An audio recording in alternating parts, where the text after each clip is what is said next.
Hello students, स्वागत है आपका आपके अपने YouTube channel Farman Khan biology and chemistry में, जिसमें हम एग्रीकल्चर केमिस्ट्री के बारे में पढ़ रहे हैं। और हमारा चैप्टर चल रहा है 12th चैप्टर दुग्ध रसायन, जिसमें अब तक हमने काफ़ी चीज़ों के बारे में पढ़ लिया। आज का जो हमारा टॉपिक है वो है खीस। तो देखें ध्यान से, खीस क्या होता है। खीस एक विशेष प्रकार का शरण होता है। खीस एक विशेष प्रकार का शरण होता है जो कब, जब कोई जो पशु होता है वो ब्याने वाला होता है, तो मादा के ब्याने के 15 दिन पूर्व और 10 दिन पश्चात, कितना, 15 दिन पूर्व और 10 दिन पश्चात तक जो दूध के अंदर जो शरण होता है वो किसका होता है, खीस का होता है। ठीक है, वो दूध नहीं, वो नॉर्मली खीस होता है।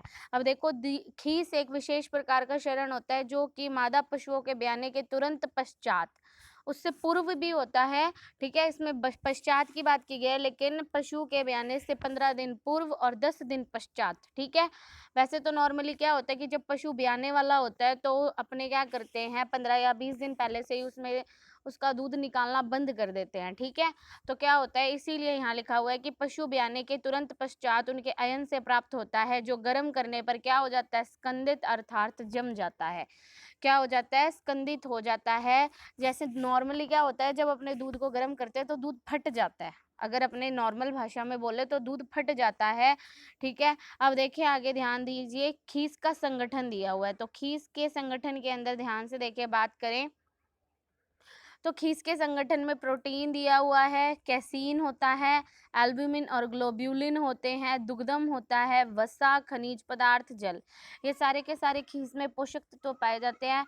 अगर आप लोगों को याद रखना है तो खीस में दुग्धम की मात्रा आप लोग याद रख सकते हैं। तो गाय के दूध में जो दुग्धम की मात्रा होती है वो कितनी है, गाय के दूध में दुग्धम की मात्रा 2.19 और भैंस के दूध में दुग्धम की मात्रा कितनी है, 2.30 होती है। तो हमें ज़्यादा कुछ इसका संगठन याद रखने की ज़रूरत नहीं है, बस इसके अवयव याद रख ले कि इसमें कौन कौन से अवयव पाए जाते हैं। तो देखें अब आगे हमारा क्या लिखा हुआ है, खीस का जो संगठन होता है, ये ध्यान से देखें, खीस का संगठन क्या करता है, पशु के ब्याने के प्रथम दिन के पश्चात से ही बदलने लगता है।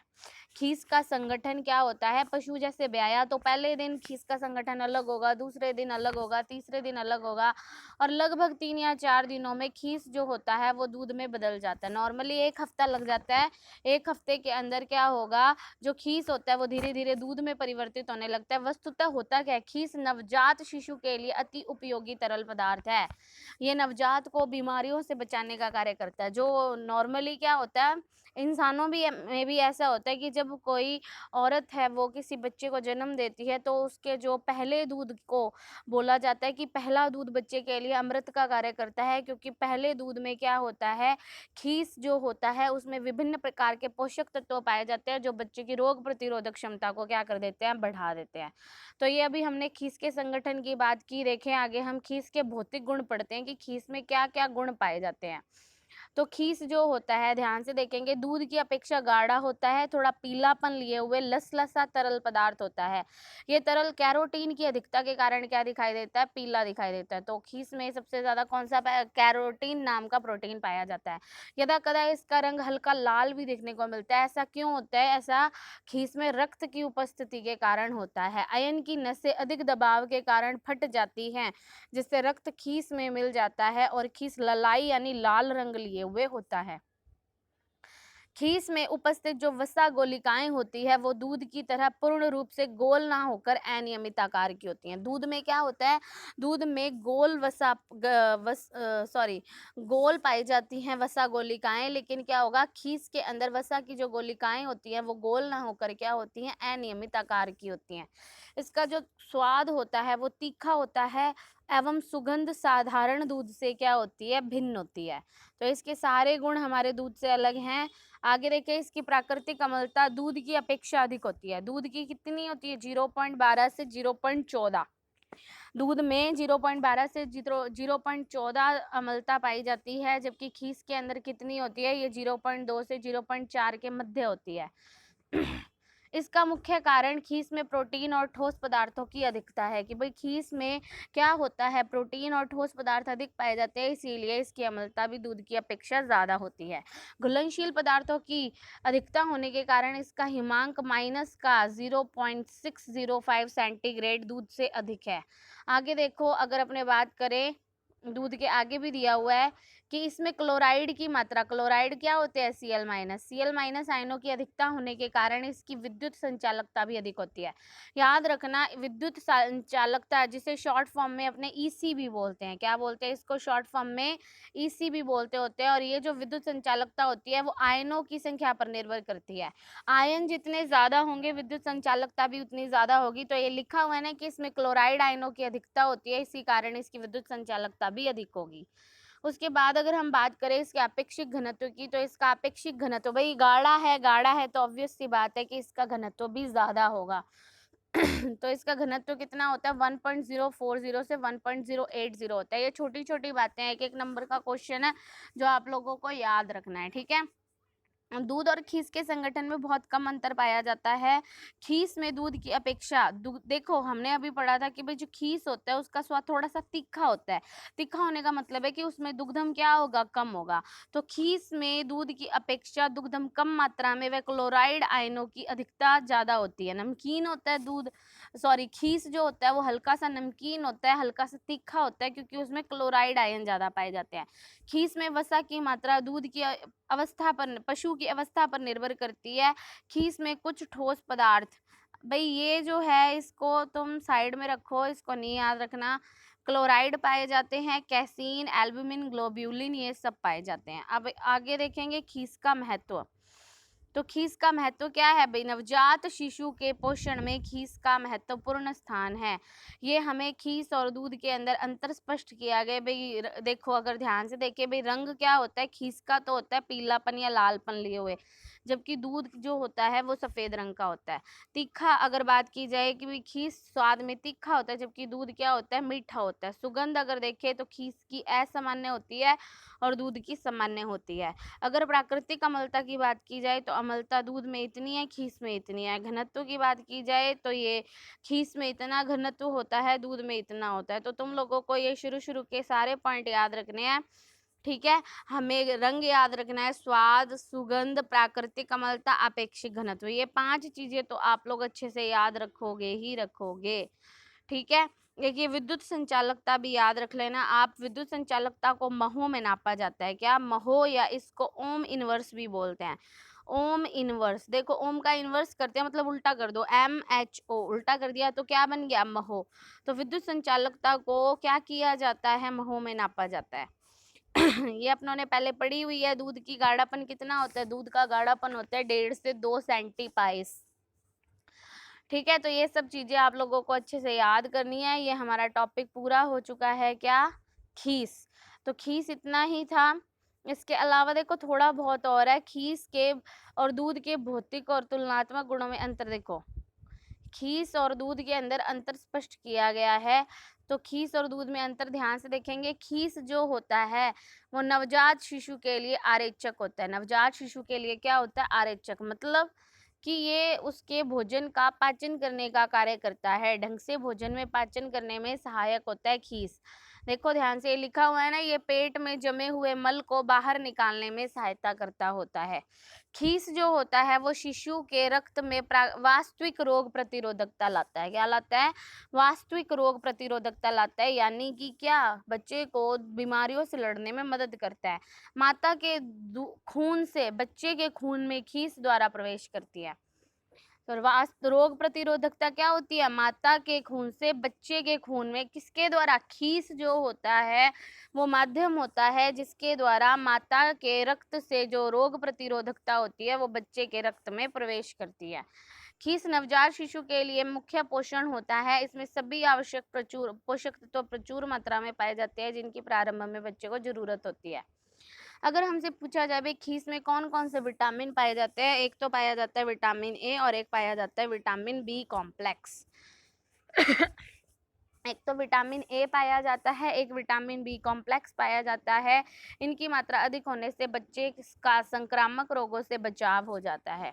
खीस में अधिक लोहा और ग्लोब्यूलिन में, ध्यान से पढ़े कि खीस में क्या होता है, आयरन की मात्रा बहुत ज़्यादा होती है एवं ग्लोब्यूलिन में अधिक प्रोलीन की मात्रा बच्चे में हीमोग्लोबिन बनाने में सहायक होती है। प्रोलीन एक प्रकार का एमिनो अम्ल होता है, ग्लोब्यूलिन में प्रोलीन नाम का एमिनो अम्ल अधिक मात्रा में पाया जाता है जो क्या करता है, बच्चे में हीमोग्लोबिन बनाने में सहायक होता है।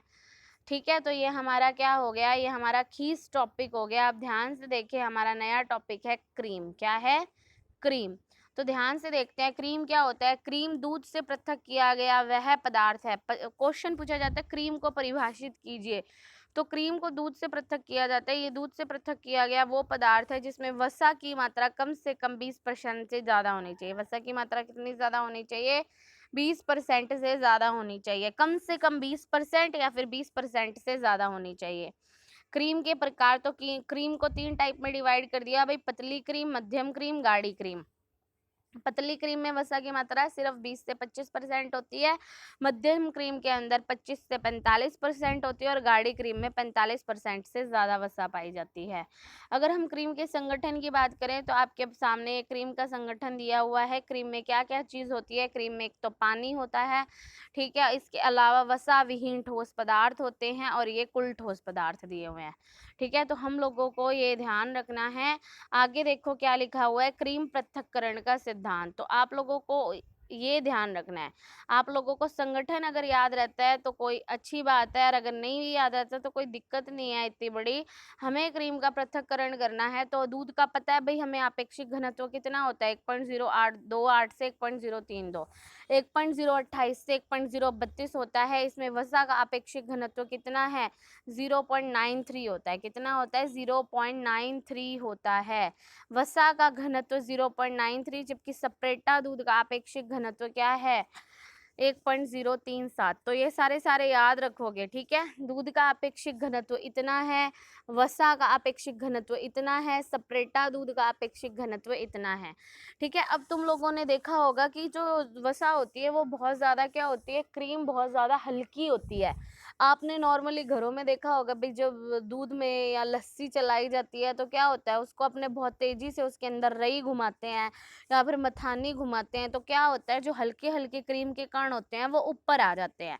इस विधि को बोला जाता है अपकेंद्रण विधि। अपकेंद्रण विधि में क्या किया जाता है, बहुत तेजी के साथ घुमाया जाता है जब दूध के अंदर से किसी चीज़ को, तो जो हल्के हल्के क्रीम के कण होते हैं वो ऊपर आ जाते हैं, एक पतली परत के रूप में ऊपर आ जाते हैं। देखो लिखा होगा, दूध में पाई जाने वाली जो वसा होती है वो सूक्ष्म आकार की गोलिकाओं के रूप में विद्यमान होती है। ये वसा गोलिकाएं दूध में उपस्थित अन्य अवयवों से हल्की होती है। ये आ गया ना, अन्य अवयवों से हल्की होती है, जिससे गुरुत्वाकर्षण प्रभाव के कारण हल्की वसा गोलिकाएं दूध के नीचे से उठकर एक परत के रूप में दूध के रूप में एकत्रित हो जाती है। इसने ढंग से ले लिखा, एक परत के रूप में क्या होती है, एक परत के रूप में एकत्रित हो जाती है। कहाँ? दूध के ऊपर, ठीक है। इस परत को क्या बोला जाता है? क्रीम लेयर बोला जाता है, जिसे चम्मच की सहायता से पृथक कर लिया जाता है, ठीक है। तो ये क्या होता है, तो नॉर्मली इसने बताया नहीं है कौन सी विधि कहलाती है, ये अपकेंद्रण विधि। अपकेंद्रण विधि में क्या किया जाता है, जब बहुत तेजी के साथ अपने क्या करते होते हैं, दूध को घुमाते होते हैं, तो दूध के अंदर जो वसा के हल्के कण होते हैं वो ऊपर की तरफ आ जाते हैं, जिन्हें क्या कर लिया जाता है, पृथक कर लिया जाता है। अब ये देखो, क्रीम निकालने की विधियां बता रखी हैं। तो पहली विधि क्रीम निकालने की कौन सी विधि है? पहली विधि है गुरुत्वाकर्षण विधि। तो ध्यान से देखिए गुरुत्वाकर्षण विधि को। गुरुत्वाकर्षण विधि दूसरी विधि होती है अपकेंद्रण विधि, जो मैंने अभी जस्ट तुम लोगों को बताई थी। गुरुत्वाकर्षण विधि पहले टाइम में इस्तेमाल किया जाता था। पहले क्या करते थे, भी दूध है उसे क्या किया जाता था, ठंडी जगह पर दूध के बर्तन को भर के, दूध को बर्तन से भर के, सॉरी, बर्तन को दूध से भर के क्या किया जाता है, ठंडी जगह पर। हमारे गांव में जैसे क्या होता है, नॉर्मली नल होते हैं, तो नल के क्या करते हैं, नीचे तुम लोगों ने पता ही है भाई, नल को जब बार बार चलाते होते हैं तो वो पानी नीचे गिरता रहता है, पानी नीचे गिरता रहता है, तो वहाँ के आसपास की ज़मीन क्या रहती है, ठंडी रहती है। तो नॉर्मली मेरी दादी क्या करती थी कि भाई दूध जो होता था उसको लेके और नल के नीचे रख देती थी ढक के, तो नल के पास का एरिया क्या रहता था, ठंडा रहता था, जिससे दूध खराब होने से बच जाता था।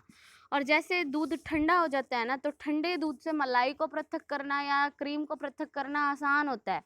गर्म दूध से क्रीम को पृथक करना मुश्किल होता है ठंडे दूध के कंपैरिजन में। ठंडे दूध में बहुत जल्दी क्रीम पृथक हो जाती है। तो देखो ध्यान से, कहते हैं कि भाई जब प्राचीन काल में जब क्रीम निकालने के यंत्र की खोज नहीं हुई थी तो उस समय में इस विधि से क्रीम निकाली जाती थी। इस विधि में दूध को बर्तन में भरकर ठंडे स्थान पर 10 से 24 घंटे के बीच में रख दिया जाता था। ठीक है, ऐसा करने से वसा क्या होती थी, परत के रूप में ऊपर उठ जाती थी। क्या होती थी, वसा परत के रूप में ऊपर उठ जाती थी, जिसे चम्मच की सहायता से पृथक कर लिया जाता था। भारतवर्ष के ग्रामीण क्षेत्रों में ये विधि आज भी प्रचलन में, और इस विधि से क्रीम एकत्रित करने के निम्न तरीके हैं। आजकल तो क्या करते हैं भाई, फ्रिज में रख देते हैं, लेकिन जहाँ फ्रिज नहीं है, जहाँ बिजली की सुविधा नहीं है, आज भी भारत में बहुत सारी जगह ऐसी हैं जहाँ पर बिजली की ढंग से सुविधा नहीं होती है। जिन लोगों के घर में फ्रिज नहीं होते वो आज भी इस विधि का इस्तेमाल करते हैं।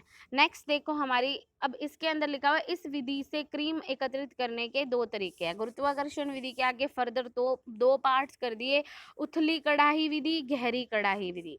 एक तो उथली कढ़ाई विधि होगी, दूसरी गहरी कढ़ाई विधि होगी। तो देखो अपने बात करते हैं उथली कढ़ाई विधि की। उथली कढ़ाई का मतलब होता है कि कढ़ाई गहरी नहीं होती। ये देखो, ये उथली कढ़ाई है। ये क्या है, ये उथली कढ़ाई है। इसमें क्या है, देखो गहराई कम है ना, तो जिसमें गहराई कम होती है वो उथली कढ़ाई होती है। ठीक है, वो फैली हुई होती है लेकिन उसमें गहराई नहीं होती। और दूसरी होगी, देखो ये तुम्हारी मैंने बना दी उथली कढ़ाई, और ये मैंने तुम्हारी बना दी गहरी कढ़ाई। इसमें गहराई ज्यादा है और इसमें गहराई क्या है, कम है। इसे तो बोला जाएगा उथला हुआ भाग, और इसे क्या बोला जाएगा, गहरा भाग। अब ध्यान से देखिए इसके अंदर क्या कहते हैं, बात करते हैं उथली कढ़ाई विधि की। तो उथली कढ़ाई विधि जो होती है, इस विधि में 18 से 24 इंच का व्यास और 4 इंच समान गहराई की कढ़ाई का प्रयोग किया जाता है। मतलब गहराई में 4 इंच गहराई होनी चाहिए। इसमें दूध को भरकर 10 डिग्री सेंटीग्रेड तापक्रम पर हमें 20 घंटे के लिए रखना है। कितना टेम्परेचर, 10 डिग्री सेंटीग्रेड टेम्परेचर पे 20 घंटे के लिए रखना है। इससे वसा जो होती है वो दूध के ऊपर परत के रूप में एकत्रित हो जाती है, जिसे चम्मच से इकट्ठा कर लेते हैं। ये बात मोस्ट इंपॉर्टेंट है कि इस विधि में 1% तक वसा सपरेटा दूध में रह जाती है। कि क्रीम पृथक करने के बाद जो सपरेटा दूध बचता है, उस सपरेटा दूध में कितनी 1% तक वसा पाई जाती है। ठीक है, अब देखो इसके अंदर बता रखा है।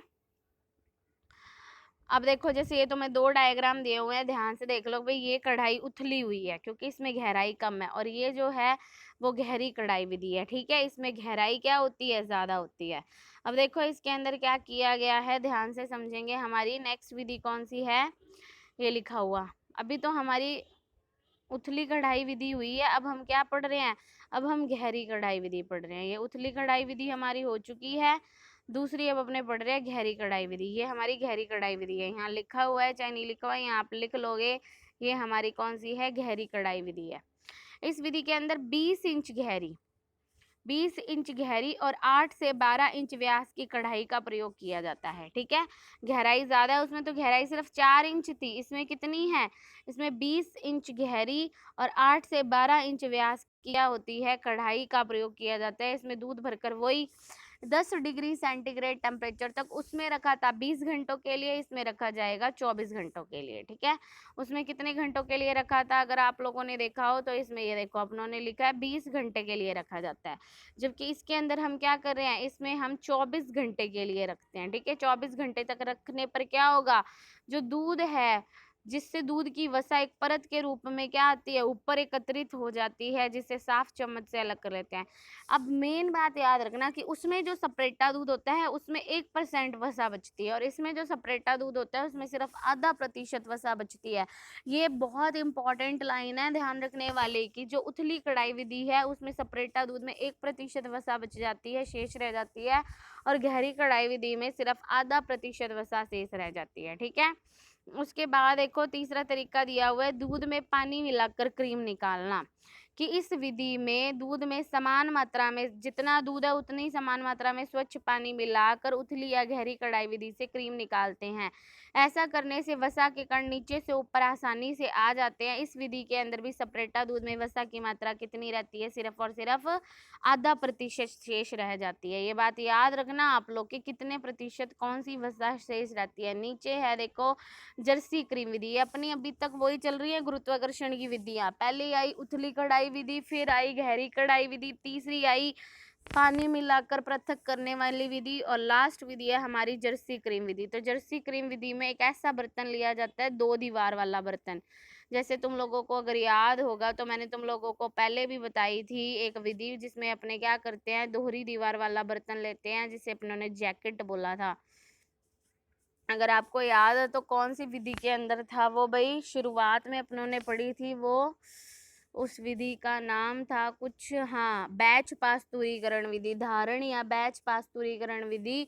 उसमें था वो लॉन्ग सॉरी शॉर्ट टाइम, मतलब कम ताप अधिक समय विधि।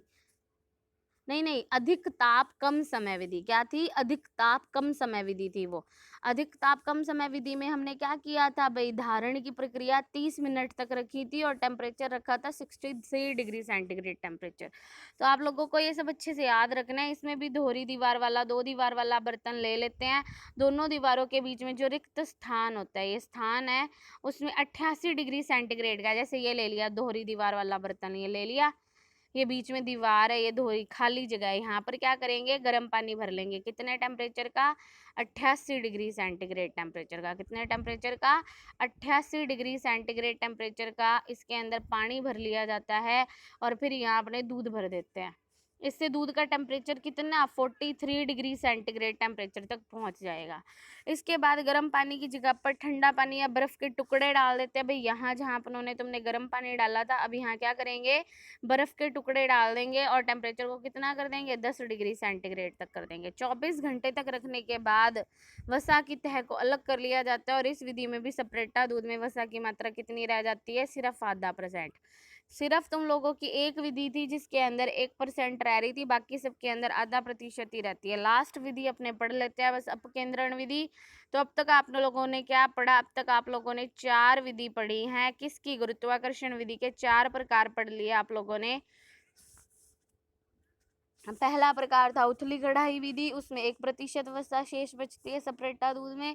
और बाकी की जितनी भी विधि आई हैं, चाहे वो गहरी कढ़ाई विधि हो, चाहे वो तुम लोगों की पानी मिलाकर क्रीम पृथक करने की विधि हो, ठीक है, वाटर डाइल्यूशन मेथड बोलते होते हैं उसको, वाटर डाइल्यूशन मेथड। और अब है अपकेंद्रण विधि।